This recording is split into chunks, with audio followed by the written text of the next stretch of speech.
వాళ్ళకి జుట్టు అంటూ లేదు, కానీ జుట్టు కన్నా ఎక్కువగా పువ్వులు ఉన్నాయన్నమాట. వాళ్ళ శరీరం అంతా అలంకరణమయమైపోయింది. పరిశుద్ధ అలంకరణ కలిగి ఉండాలని దేవుడు వాక్యం సెలవిస్తుంది. ఇప్పుడు వారు భౌతిక సంబంధమైన అలంకరణ కలిగి ఉన్నారు. పిల్లలారా, మీ ఇద్దరు చిన్నప్పటి నుంచి సండే స్కూల్ పిల్లలే, మరి సంఘంలో ఎదిగిన వారే. మీ సేవకుడుగా నేను మీకు మరొక మాట చెప్పేదేంటో తెలుసా? మీరు దేవుని వాక్యము చేత మీ యొక్క పరిశుద్ధ అలంకరణను పొందుకొందురుగాక. ఆమె చెప్పండి ఒకసారి. హల్లెలూయా.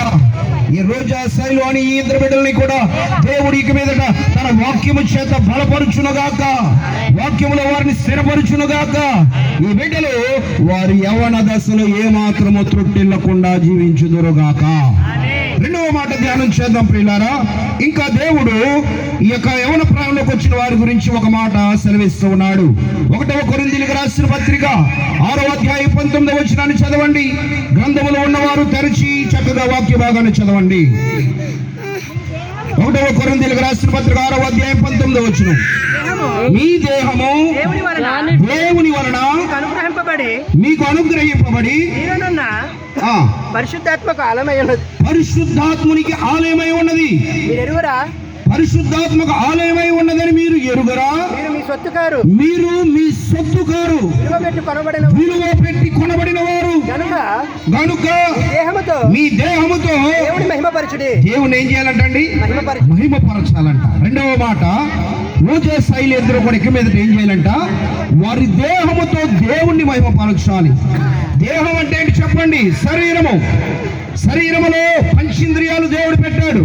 కళ్ళు, చెవులు, ముక్కు, నోరు, నాలుక, చర్మము, ఇవన్నీ కూడా జ్ఞానేంద్రియాలు. ఈ జ్ఞానేంద్రియాల యొక్క పనితీరును మనం ఆలోచన చేస్తే మనిషిని కన్ను చాలా మోసపరుస్తుంది, మనిషిని చెవులు చాలా మోసపరుస్తాయి, మనిషిని నాలుక చాలా మోసపరుస్తుంది, మనిషిని శరీరము చాలా మోసపరుస్తుంది. ఈ జ్ఞానేంద్రియాలు జ్ఞానము పొందుకోవడానికి దేవుడు ఇచ్చాడు, కానీ వాటి ద్వారా అజ్ఞానంలో పడిపోకూడదని దేవుడు సెలవిస్తా ఉన్నాడు. వీటి ద్వారా అజ్ఞానంలో పడిపోకూడదు.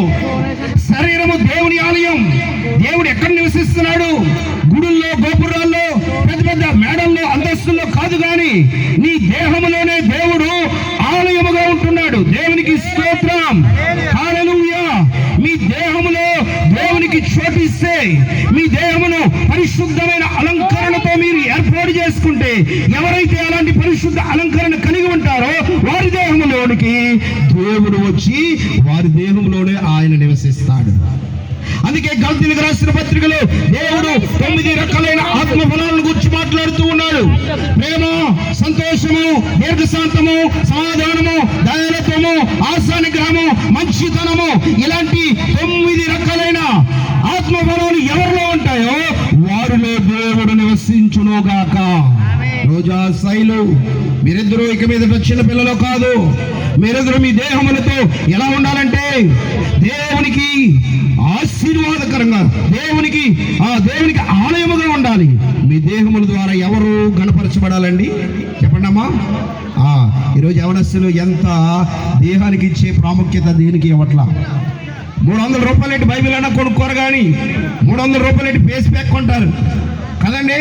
ఫ్లిప్కార్ట్ ద్వారా, అమెజాన్ ద్వారా ఆన్లైన్ బుకింగ్ చేసుకుని ఫేస్ ప్యాక్లు ముఖానికి, ముక్కులకి, చెవులకి, నోటికి, పెదాలకి, తలకి, అన్నిటికీ ఏవైతే కావాలో అవన్నీ కాస్మెటిక్స్ వచ్చాయి.